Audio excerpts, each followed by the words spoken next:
If an organization comes and says, now you sell 200 outboards, Matias, now you only can sell 100. So it has been very, very difficult to keep in business. We are going through a process of losses, actually. It's a very high risk business.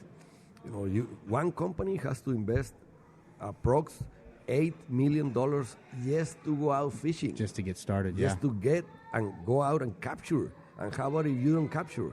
Right. How about if the net breaks?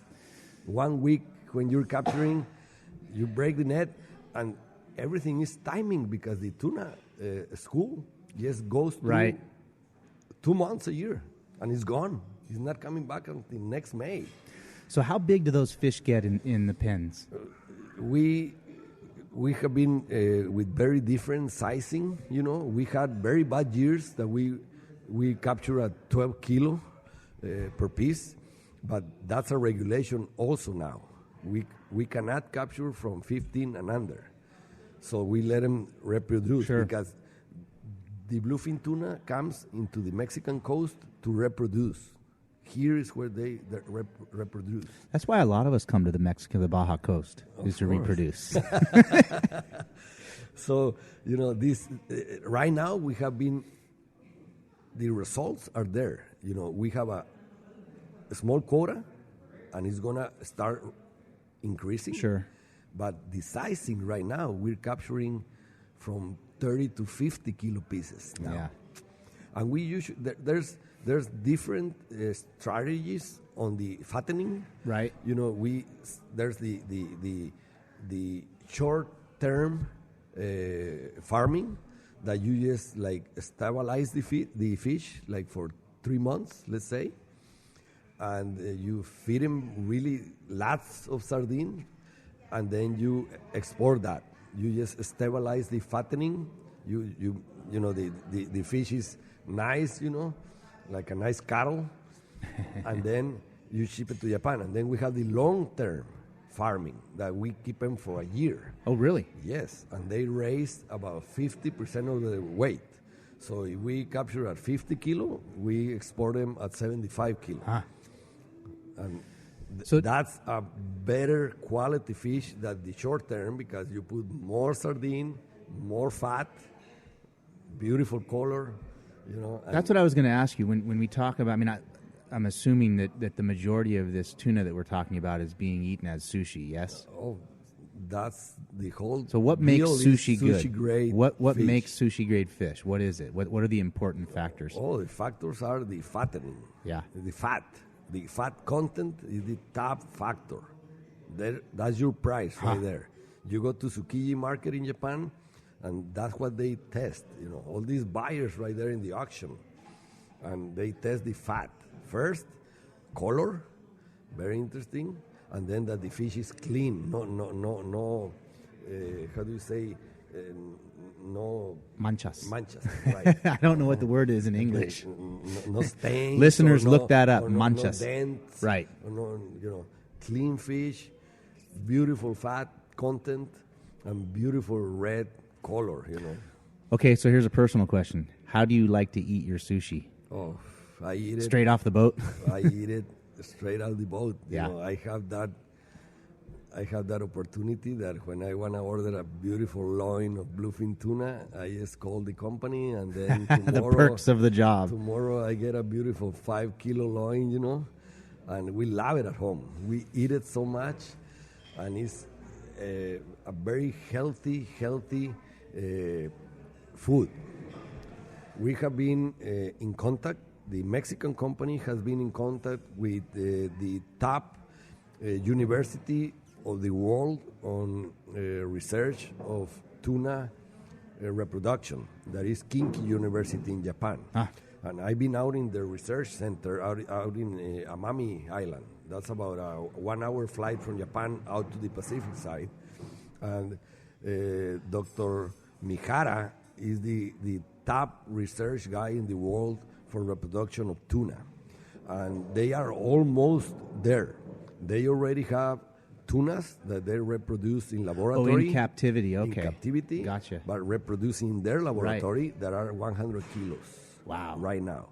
So it's coming, the full cycle of farming. From embryo to Yes. to Now eatable fish. We capture, we fatten, and then we eat. But it's going to come in the next 5 years. We're going to have a closed cycle tuna farming industry. Right. We have it in other species that we are farming Right. in Baja and Baja Sur, like Totuaba, like Campeche. In Ensenada, we just have new investors from Egypt. Oh, wow. That two young kids, that they graduated from Harvard, and they got some money from their parents, and they started with a $6 million investment, and that company has grown in the last 3 years, and they are doing striped bass out in the island of Ensenada, 9 miles out. Wow. And they went from 80 tons 1 year, 4 years ago, and then they went to 360. Then last year they went to 600, and this year they're going to do 2,000 tons of striped bass. So the industry is coming, great opportunities. The tuna farming right now is worldwide, because of the overexploited fishery, is kind of slow. Right. But we gotta wait. We gotta wait a couple of years. We already have like 4 years with a very strict quota, but it's gonna start increasing, like already it's doing in the Atlantic. It's gonna start increasing in the Pacific, and then the business is gonna boom again. So you've gone from a 26-year-old kid out of college running the family business to having an opportunity, what appears to be of a lifetime, to work with Mitsubishi on these tuna rings, and now in the position of, and I got to make sure I get this right, the Secretary of Fish and Game for all of Baja, Northern Baja? The state of Baja. The state of Baja. That was another opportunity when the governor, Kiko Vega, that has already 5 years and a half in office of a 6-year term, he worked he won as a governor of Baja, and we met on a fishing tournament in Los Barriles, in Baja Sur. So we're coming to the tournament, and I was parking my truck, and he's parking by my side, and that was like 5 days after the election.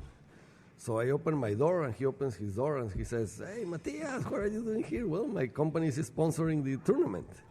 "Oh, great. Hey, I got to talk to you," he said. "Okay, let's talk." "Yeah, I'm going to look for you later because I need to talk to you."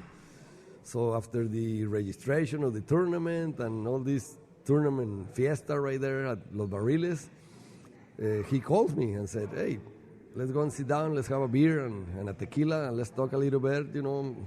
I'm going to be the governor of Baja, and you got to talk to me a little bit on the fishing and aquaculture." Hold on one second. I got to interrupt you, because this is something that I love about this country, and it's not a disparaging thing at all. That's the governor saying, "Hey, let's go sit down and have a tequila." A beer and a tequila. Yeah, and I can tell you... He was elected governor yet. Right. Not in office, but... And it doesn't have to be the fact that it's around the alcohol side. It's just that there's relationship matters in this country, and I love that at a business level. Before you do business, relation makes everything. Yeah. So you sit down for a tequila and a cerveza with the governor, and he started, "Hey, Matias, please, I need your help. How is fishing in Baja?" And at this point, you're already involved with the tuna farming. Of course. Yeah. No, I had many years. 2002. This was back in 2013. Yeah. So talk to me. Tell me, how is the activity? How is the fishing industry? The tuna farming? This and that. So he started asking all these questions, And we sat down there for 2 hours. And, we were just starting. So we got to go to bed because, we got to start at 5 a.m. So, okay, we'll talk tomorrow after the tournament.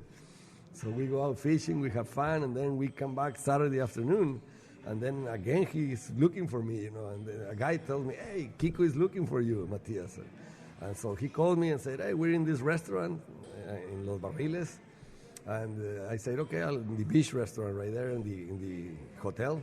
So I go over there and sit down with him, and we have another beer and another tequila after the tournament, and we continue talking, and then he says, hey, I want you to be my Secretary of Fisheries and Aquaculture for the state. And I say, hey, Kiko, come on, I'm so busy. I'm starting another aquaculture project in La Paz that is running now, and, it's going to be really hard. No, come on. I'll call you. So we come back to Baja, and then 1 month, and the tournament was the 9th of July. Elections were the 5th of July. So then July, August, September, and no call. So you think you're in the clear? And I said, no. So early October, one Saturday night, at 10 p.m., he calls me and, hey, Matias, what are you doing tomorrow? And I said, well, it's Sunday, family day. I know, but can we meet at 12 noon in Tijuana? Okay, let's meet. So I go there, and then in 5 minutes, he says, I please want you to be my Minister or Secretary of Fisheries and Aquaculture. Help me. And we shake hands.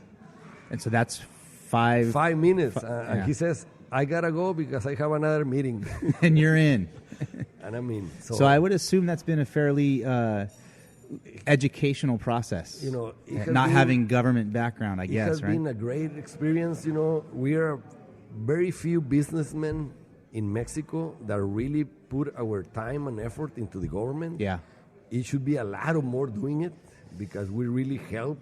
You're hitting on a very interesting point. Businessmen, we don't lose time. Yeah. And time is so valuable, and our companies have to make money. That's the main goal of a company. Government is very different. There are all these social programs, and that all those social programs to the fishermen too. In Mexico as a country, and in Baja, we have social fishing.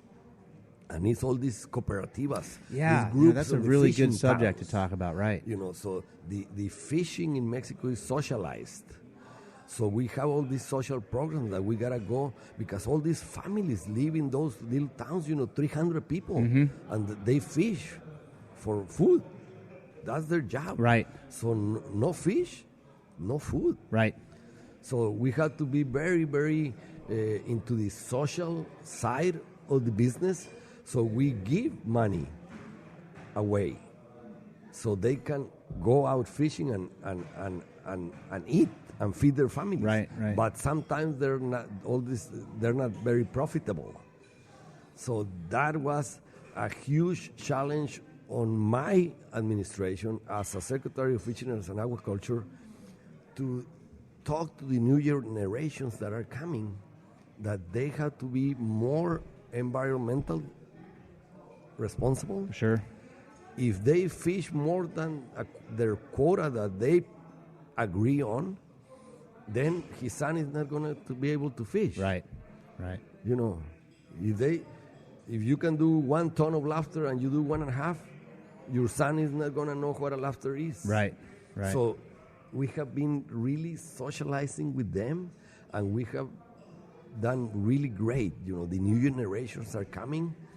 We have the top cooperativas of the country of Mexico based out in Baja. They're profitable now.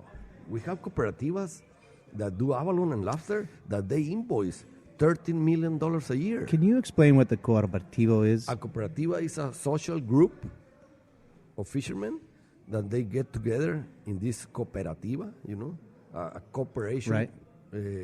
Corporation. Sure. And let's say they are based out in Punta Briojos or in Cedros Island, and there's a group of 85 fishermen, and they get all this together, and they get these permits from the government for social fishing, and that's a cooperative. So they put their catches together as a group, they sell it as a group, and then divide it up as a divide the proceeds up as a group. The profits as a group. Yeah. And they have a fund for retirement. Right. So these companies have huge funds for retirement. They have $5-6 million on that fund,